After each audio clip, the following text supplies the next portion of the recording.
8 साल पहले एक छोटी लड़की इजिप्ट के रेगिस्तान में गायब हो गई थी। और जब वो वापस आई, उसके साथ कुछ और भी लौट कर आया। अब हर रात उसके घर से अजीब आवाजें आती हैं, और जो भी उसकी आंखों में देखता है, जिंदा नहीं बचता। ये है ली क्रोनिन्स द ममी, एक ऐसी हॉरर फिल्म जो आपको रात भर सोने नहीं देगी। कहानी मिस्र में एक परिवार से शुरू होती है। जब वे घर पहुंचते हैं तो उनकी बेटी लैला को उसका पालतू पक्षी मरा हुआ मिलता है। उसकी मां पक्षी को अपने हाथों में उठा लेती है और बच्चों से कहती है कि वे यहीं ऊपर रहें। वो और उसका पति फिर एक काले पिरामिड की ओर चलते पड़ते हैं। पिरामिड के नीचे बेसाल्ट पत्थर का एक काला ताबूत रखा होता है। वे ताबूत को खोलकर उसके अंदर रखी किसी चीज की जांच करते हैं। लेकिन उसी वक्त ताबूत के अंदर मौजूद इंसान फिर से जिंदा हो जाता है, और एक अलौकिक शक्ति के हाथों लैला के पिता की मौत हो जाती है। यहां से सीन शिफ्ट होता है और हम चार्ली नाम के एक आदमी और उसके परिवार को देखते हैं। चार्ली की बेटी केटी को मोर्स कोड पूरी तरह से याद होता है, और इस बात का इंपॉर्टेंस हमें कहानी में आगे समझ आएगा। केटी का एक छोटा भाई भी है जिसका नाम सेब है। चार्ली खुद एक खोजी टीवी रिपोर्टर है। उसकी पत्नी लैरिसा एक और बच्चे की मां बनने वाली है। तभी उन्हें अपने बच्चों की जोर जोर से झगड़ने की आवाज आती है। सेब ने अपने पैराशूट को आजमाने के लिए केटी की गुड़िया छत से नीचे फेंक दी थी। फिर चार्ली गुड़िया को फिर से ठीक कर देता है, लेकिन केटी इस बात से नाराज होती है कि उसने सेब को डांटा नहीं। वो बगीचे में चली जाती है और अकेले बैठ जाती है। वहां एक अजनबी औरत उसके पास आती है और दावा करती है कि वो लैला की मां है। केटी पूछती है कि लैला कहाँ है। वो औरत कहती है कि लैला की तबीयत थोड़ी खराब है। फिर वो अनजान औरत केटी को कुछ जादू के खेल दिखाने लगती है। घर के अंदर चार्ली को टॉफी के रैपरों का एक ढेर दिखाई देता है। दूसरी ओर वो औरत केटी को एक और टॉफी देती है। वो उसे टॉफी के साथ एक नेक्टराइन भी देती है। चार्ली सेब से उन सारी टॉफियों के बारे में पूछता है। सेब बताता है कि बगीचे के दूसरे छोर पर एक दोस्त उसे ये टॉफियां देता है। उस औरत के दिए हुए नेक्टराइन में से एक कीड़ा रेंगता हुआ बाहर निकलता है, और वो कीड़ा केटी के मुंह में चला जाता है, जिस वजह से केटी का दम घुटने लगता है। जब तक चार्ली बगीचे में पहुंचता है तब तक केटी वहां से गायब हो चुकी होती है।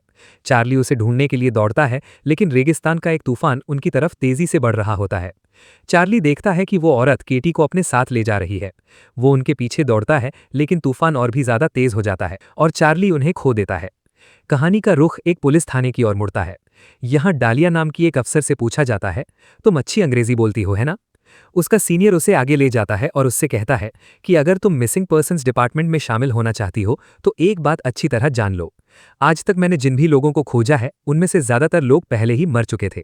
डालिया अपने सीनियर की तरफ से केटी के माता पिता से बात करती है। वे उसे बताते हैं कि जिसने भी केटी को उठाया था वो उसे ये टॉफियां दे रहा था। लेकिन डालिया के सीनियर की सीनियर उसे मिस्र की भाषा में बताते हैं कि केटी के माता पिता झूठ बोल रहे हो सकते हैं। हो सकता है कि उन्होंने गलती से उसे मार दिया हो और अब वे इस बात को छिपाने की कोशिश कर रहे हों। लेकिन चार्ली उनकी भाषा समझ जाता है। वो गुस्से से आग बबूला हो जाता है और पलट कर जवाब देता है, तुम्हें क्या लगता है हमने अपनी ही बेटी के साथ कुछ गलत किया है? फिर कहानी सीधे 8 साल बाद की दिखाई जाती है। अब चार्ली का परिवार न्यू मैक्सिको में शिफ्ट हो चुका है। उनका एक तीसरा बच्चा भी है जिसका नाम मॉड है। वे लैरिसा की मां कार्मेन के घर पर रुके हुए हैं। रात के खाने के समय सेब उन्हें यूरोप में होने वाले स्कूल ट्रिप के बारे में बताता है, लेकिन लैरिसा साफ मना कर देती है। सेब कहता है, तुम्हें बस इस बात का डर है कि कहीं मेरे साथ कुछ बुरा ना हो जाए, लेकिन मैं केटी जैसा नहीं हूं। ठीक उसी समय मिस्र में एक लड़का अपनी साइकिल की चेन ठीक कर रहा होता है। तभी उसके ठीक पीछे एक हवाई जहाज क्रैश होकर गिरता है। वो पास जाकर देखता है कि जहाज पूरी तरह से तबाह हो चुका है। जहाज के अंदर मौजूद सभी लोग मर चुके हैं। एक आदमी पेड़ से लटका हुआ है, और ठीक वहीं एक ताबूत सीधा खड़ा हुआ है।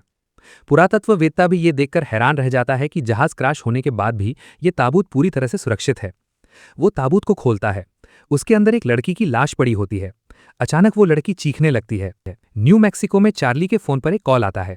जैसे ही उसे पता चलता है कि ये कॉल मिस्र से आया है, वो और उसकी पत्नी गाड़ी से उतरकर एक तरफ हो जाते हैं, और उन्हें ये खबर मिलती है कि उनकी बेटी केटी मिल गई है और वो जिंदा है। चार्ली और लैरिसा मिस्र पहुंचते हैं। तभी डॉक्टर उन्हें बताते हैं कि केटी के शरीर पर त्वचा से जुड़ी गंभीर चोटें आई हैं। रोशनी की कमी और कुपोषण के कारण वो एक गहरी कैटाटॉनिक यानी शून्य अवस्था में चली गई है, जिसकी वजह से वो अजीबोगरीब और हिंसक हरकतें कर रही है। मिस्र के अधिकारी भी फिलहाल इस खोज से जुड़ी जानकारी को मीडिया से दूर रखते हैं। इसके बाद केटी के माता पिता उसकी हालत देखते हैं। उसके चेहरे पर खुद से लगाए हुए खरोंच के निशान हैं, क्योंकि जब उसे हॉस्पिटल में भर्ती किया गया था तो वो अपने ही शरीर को नोच रही थी। लैरिसा देखती है कि उसका दिल बहुत जोर से धड़क रहा है। डॉक्टर उन्हें बताते हैं कि शारीरिक रूप से वो मजबूत है और केटी के लिए घर का आराम ही सबसे अच्छा रहेगा। लेकिन तभी केटी का हाथ फड़कता है।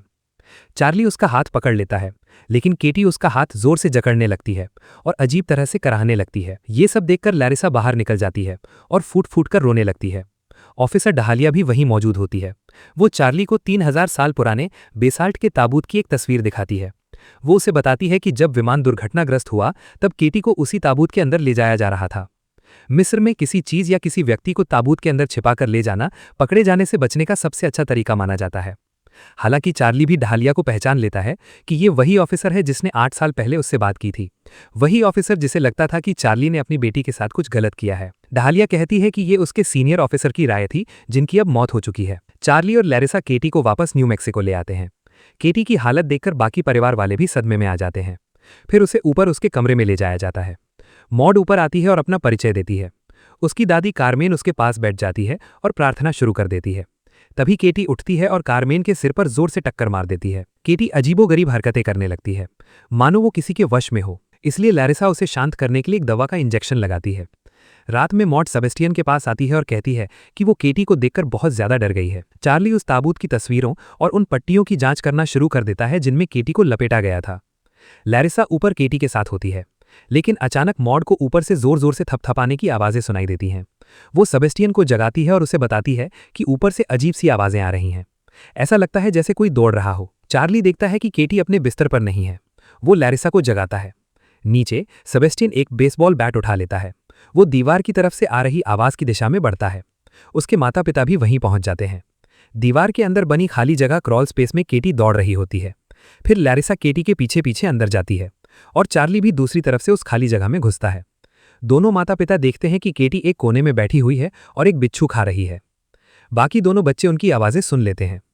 सेब देखता है कि वे केटी का मुंह जबरदस्ती खोलकर उसमें से बिच्छू निकालने की कोशिश कर रहे हैं। फिर अगले दिन जब वे घर से बाहर निकलते हैं तो उनकी कार के ठीक सामने जंगली कुत्ते आ जाते हैं। उसके बाद चार्ली दोनों बच्चों को स्कूल छोड़ देता है। चार्ली बच्चों से कहता है कि स्कूल में केटी के बारे में किसी से कुछ भी जिक्र ना करें। जब मॉड कार से उतर जाती है तो सेब चार्ली से पूछता है, डैड, उसे क्या हुआ है? घर वापस आकर लैरिसा और कार्मिन केटी को ठीक ठाक करने में जुट जाती हैं। लैरिसा केटी के नाखून काट रही होती है। ऊपर केटी के कमरे में चार्ली की नजर उसके कालीन पर पड़ती है। उसे कालीन के नीचे खून के निशान मिलते हैं। लैरिसा को केटी के नाखून काटने में काफी मुश्किल हो रही होती है। तभी अचानक एक नाखून के साथ साथ उसके पैर के अंगूठे की आधी चमड़ी भी उखड़ जाती है, जिस वजह से चार्ली को नीचे से चीखने की आवाज सुनाई देती है। केटी ने उन दोनों को एक तरफ धकेल दिया था और भाग गई थी। चार्ली केटी को ढूंढना शुरू कर देता है। वो नीचे की तरफ भागता है। उसे केटी को ढूंढते समय खून के निशान दिखाई देते हैं। केटी एक धातु की छड़ से खुद को चोट पहुंचा रही होती है। तभी चार्ली केटी के जख्म पर पट्टी बांध देते हैं। चार्ली कहता है, हमें उसके लिए कोई दूसरी जगह ढूंढने के बारे में सोचना होगा, लेकिन लैरिसा साफ मना कर देती है। वो कहती है कि केटी कहीं नहीं जाएगी, वो पहले ही काफी लंबे समय तक बाहर रह चुकी है। उन दोनों के बीच बहस छिड़ जाती है। चार्ली जानना चाहता है कि केटी को आखिर हुआ क्या है, ताकि वो उसे ठीक कर सके, लेकिन लैरिसा कहती है कि वो उसे ठीक कर सकती है। वो चार्ली से कहती है, कम से कम मैं कोई नई कहानी ढूंढकर अपने ही गुनाह को छिपाने की कोशिश तो नहीं कर रही। चार्ली जानता है कि जो कुछ हुआ उसके लिए लैरिसा उसे ही दोषी मानती है, क्योंकि उस दिन बच्चों की देखभाल की जिम्मेदारी उसी की थी। लेकिन वो पलटकर जवाब देता है, उन दिनों का क्या जब तुम वहां मौजूद थीं? तुम्हें कभी ये एहसास क्यों नहीं हुआ कि बगीचे के आखिर में उसकी कोई सीक्रेट दोस्त भी है? ये सुनकर लैरिसा पूरी तरह टूट जाती है। वो केटी के पास जाती है और कहती है, केटी, कुछ तो बोलो। इस पर केटी लैरिसा पर थूक देती है। इसी बीच केटी की व्हील चेयर पर चार्ली को उसकी त्वचा के कुछ टुकड़े मिलते हैं।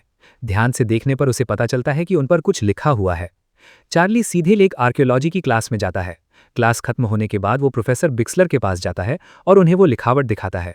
प्रोफेसर उसे बताते हैं कि ये हायराटिक जैसा लग रहा है, जो प्राचीन मिस्र की पहली कर्सिव लिपि थी।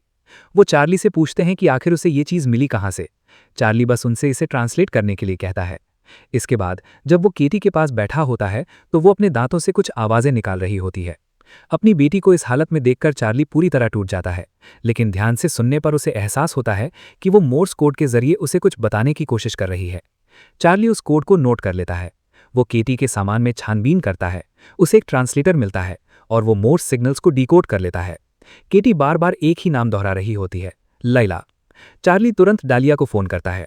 वो उससे कहता है, केटी ने मुझे एक नाम बताया है, लेकिन पूरे मिस्र में तो न जाने कितनी लैला होंगी। डालिया उसे ये पता लगाने के लिए कहती है कि केटी के गायब होने से पहले या बाद में क्या किसी लैला ने उससे या उसके परिवार से संपर्क करने की कोशिश की थी। इसलिए केटी के गायब होने के बाद उसके परिवार को मिले हर खत को चार्ली एक एक करके पढ़ता है। इसी बीच डरी सहमी मॉड वॉशरूम की तरफ जाती है, लेकिन जब वो वापस लौट रही होती है तो उसे केटी के कमरे से गाने की आवाज़ सुनाई देती है। मॉड केटी से पूछती है, क्या ये तुम हो? केटी जवाब देती है, हाँ, अब मैं बोल सकती हूँ। वो मॉड से कहती है कि वो इस बारे में उनकी माँ को कुछ न बताए। वो कहती है, सबसे पहले मैं तुम्हारे साथ बोलकर प्रैक्टिस करना चाहती हूँ। वो दरवाजे के नीचे से मॉड के पैर को चाटती है। मॉड वहां से भागने की कोशिश करती है, लेकिन दरवाजे की दूसरी तरफ से मंत्र पढ़ते हुए केटी उसे हवा में ऊपर उठा लेती है। चार्ली को बाकी सभी चिट्ठियों के बीच एक ऐसी चिट्ठी मिलती है जिसमें उसी कैंडी की फोटो लगी हुई है। ये चिट्ठी लैला खलील नाम की किसी लड़की ने भेजी थी। डालिया इसका पता लगाते हुए एक ऐसे पोस्ट ऑफिस तक पहुंचती है जो रेगिस्तान के बीचों बीच बना हुआ है। विमान इसी इलाके के आसपास क्रैश हुआ था। नक्शे पर उन्हें एक नेक्टरीन का बाग दिखाई देता है। इसे देखकर डालिया को याद आता है कि जिस दिन किडनैपिंग हुई थी, बाग में एक नेक्टरीन पड़ा हुआ था। प्रोफेसर चार्ली को बताते हैं कि ये किसी तरह के रस्मी बंधन है। इसमें एक शब्द नज़मुरानियन बार बार दोहराया गया है। प्रोफेसर उसे प्राचीन मिस्र के राक्षसों से जुड़े एक लेक्चर की रिकॉर्डिंग सुनाते हैं। इस लेक्चर में बताया गया है कि नज़मुरानियन एक प्राचीन राक्षस है जो परिवारों और समुदायों को तबाह कर देता है। अपने ज़माने में ये शैतान का ही दूसरा रूप था, लेकिन 2000 ईसा पूर्व तक आते आते इसका असर पूरी तरह खत्म हो गया था। नज़मुरानियन को एक प्राचीन अनुष्ठान के जरिए कैद किया गया था, लेकिन अब इस लंबे समय से कैद राक्षस को रोकने वाले वे बंधन टूट चुके हैं। मॉड, जो अब केटी के वश में है, अपनी टीचर को चूहे जैसे मुंह वाली औरत कहकर पुकारती है। इसी बीच डालिया उस बाग तक पहुंच जाती है। वहां लैला का घर मौजूद है, जिसका दरवाजा बंद है। डालिया घर के पिछले दरवाजे से अंदर दाखिल होती है। अंदर उसे एक काला पिरामिड दिखाई देता है। उसके पास ही एक जंजीर पड़ी है जो एक गुप्त रास्ते की ओर जाती है। ये रास्ता उस जगह पर जाकर खुलता है जहां वो ताबूत रखा हुआ था। जब डालिया वापस ऊपर आती है तो वहां लैला की मां पहुंच चुकी होती है। जब वो डालिया पर हमला करती है तो डालिया को मजबूरन उसे गोली मारनी पड़ती है। डालिया उससे पूछती है, तुमने केटी के साथ क्या किया? बाहर खड़ी एक लड़की जो ये सब कुछ देख रही होती है वहां से भाग खड़ी होती है। डालिया उसके पीछे भागती है। ये लड़की कहीं खुदाई करना शुरू कर देती है। डालिया उसे अपने हाथ ऊपर उठाने का हुक्म देती है। वो जमीन से एक बक्सा बाहर निकालती है और उसे डालिया के सामने रख देती है। ये लड़की लैला खलील है। बक्से के अंदर एक वीडियो टेप है जिस पर केटी का नाम लिखा है। घर वापस आकर कारमीन एक बार फिर केटी के पास प्रार्थना कर रही होती है। मॉड बार बार लाल चेहरे वाली औरत शब्द दोहराती रहती है।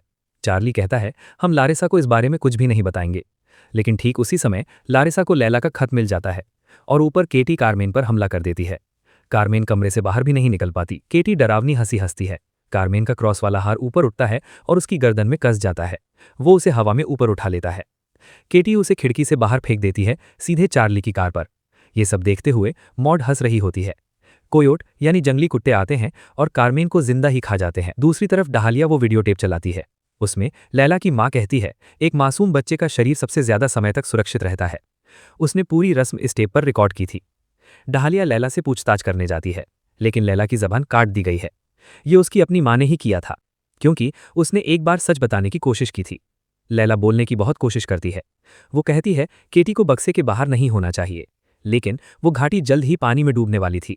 इसलिए लैला के भाइयों के पास उस ताबूत को हटाने के अलावा कोई चारा नहीं था जिसे पहले कभी नहीं हटाया गया था। लैला सब कुछ लिख लेती है और डालिया को पूरी बात समझाती है। डालिया चार्ली को फोन करने की कोशिश करती है, लेकिन वो फोन नहीं उठाता, क्योंकि उनके घर पर कारमीन का अंतिम संस्कार हो रहा होता है। मॉड की नजरें एक छत के हिस्से पर टिकी हैं जो धीरे धीरे सड़ रहा है।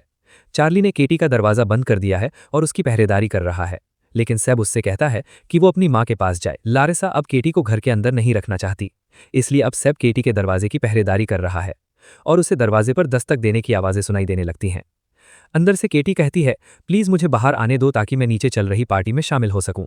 सेब डर जाता है और अपने कमरे में जाकर म्यूजिक चलाने लगता है, लेकिन हेडफोन लगाए होने के बाद भी उसे केटी की आवाज सुनाई देती है। केटी अपने ऊपर की छत को सड़ा देती है और रेंगकर बाहर निकल आती है।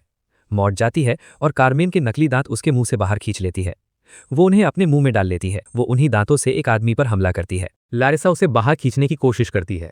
केटी जमीन पर गिरा कारमेन का खून चाटना शुरू कर देती है। सीन बदलकर रात का हो जाता है।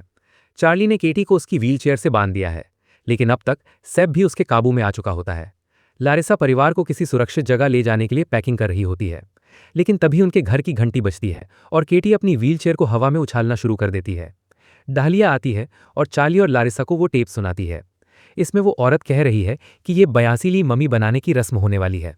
ये रस्म उनके परिवार की पुरानी परंपरा थी, जिसे उनके परिवार को नाज़मुरानियन से बचाने के लिए किया जाता था। समय समय पर उन्हें इस शैतान को एक नए तैयार किए गए शरीर में डालना पड़ता है। ये शैतान किसी भी जिंदा इंसान के शरीर में घुस सकता है, लेकिन एक मासूम बच्चे का शरीर सबसे ज्यादा समय तक टिकता है। इसीलिए इस बार उन्होंने इसे केटी के शरीर में डाल दिया। चार्ली और लारिसा अपनी मासूम बेटी के साथ ये सब होते हुए देखते हैं। अब केटी सेब से अपने कपड़े उतारने में मदद करने को कहती है। वीडियो में लैला की मां ने उस शरीर से शैतान को निकालकर केटी के शरीर में डालने के लिए मंत्र पढ़े थे। सेब केटी के लिए वो छोटी सी जगह खोल देता है। केटी अपने शरीर से अपनी ही चमड़ी उतारना शुरू कर देती है ताकि शैतान पूरी तरह से बाहर आ सके। जैसे ही चमड़ी उतरती है, शैतान की ताकत इतनी बढ़ जाती है कि कार्मीन की लाश भी जिंदा उठ उठती है। चार्ली पीछे मुड़ता है और देखता है कि कार्मीन उससे बात कर रहा है। दरवाजा अपने आप खुल जाता है और केटी तेजी से अंदर आती है और चार्ली पर हमला कर देती है। वो डालिया को सीढ़ियों से नीचे फेंक देती है, जिससे वो बेहोश हो जाती है। वो चार्ली को भी सिर से टक्कर मारती है। लारिसा इंजेक्शन उठा लेती है, लेकिन सेब उसे आगे बढ़ने से रोक देता है। लारिसा दौड़कर उस छोटी सी जगह में घुस जाती है। जब डालिया को होश आता है तो कार्मेन ने अपना पैर डालिया की छाती पर रखा हुआ होता है। शैतान चार्ली से कहता है, तुम्हें वो वापस नहीं मिलेगी, अब मैं उसका पापा हूं। ये सुनकर चार्ली गुस्से से आग बबूला हो जाता है। कार्मेन के मुंह से एक बिच्छू रेंगता हुआ बाहर निकलता है और सीधे डालिया के मुंह में घुस जाता है। डालिया छटपटाती है, लेकिन कार्मेन को लात मारकर हटा देती है। लेकिन बिच्छू डालिया के गले में छेद कर देता है। डालिया अपना हाथ अपने मुंह में डालती है और उसे बाहर खींच लेती है। इसी बीच लारिसा सेब को इंजेक्शन लगा देती है और उसे बेहोश कर देती है। चार्ली डालिया से पूछता है कि क्या उसे वो मंत्र याद है। वे केटी को दरवाजे के दूसरी तरफ धकेल देते हैं। दरवाजा जोर से खुलता है और केटी चार्ली पर झपट पड़ती है। डालिया अपनी उंगली अपने गले में डालती है और किसी तरह मंत्र पढ़ना शुरू कर देती है। मंत्र का असर होता है और केटी शांत होने लगती है। चार्ली उसे जमीन पर दबा लेता है। ठीक तभी लारिसा उस छोटी सी जगह से बाहर निकलती है। चार्ली कहता है, मुझे माफ कर दो, और वो शैतान केटी के शरीर से निकलकर चार्ली के शरीर में चला जाता है। चार्ली बेहोश होकर गिर पड़ता है और कुछ ही पलों में केटी की नींद खुल जाती है। कुछ समय बाद केटी मोर्स कोड के जरिए अपने पिता से बात करती है। वो उसे बताता है कि वो उन सबसे बहुत प्यार करता है। अब तीनों भाई बहन पूरी तरह से सामान्य हो चुके हैं। लेकिन फिर एक दिन डालिया को लारिसा का फोन आता है और फिर सीन बदलकर जेल की एक कोठरी में चला जाता है जहां लैला की मां बंद बैठी है। लारिसा एक कर्मचारी के वेश में वहां आती है और उसे एक इंजेक्शन लगा देती है। वो कहती है, मेरी केटी ये जानना चाहती है कि क्या तुम कोई जादू देखना चाहोगी। ठीक उसी समय डालिया चार्ली को लेकर वहां आती है। वे दरवाजा बंद कर देते हैं और चार्ली के अंदर मौजूद शैतान को निकालकर लैला की मां के शरीर में डाल देते हैं। और इसी के साथ दोस्तों, ये कहानी यहीं समाप्त हो जाती है।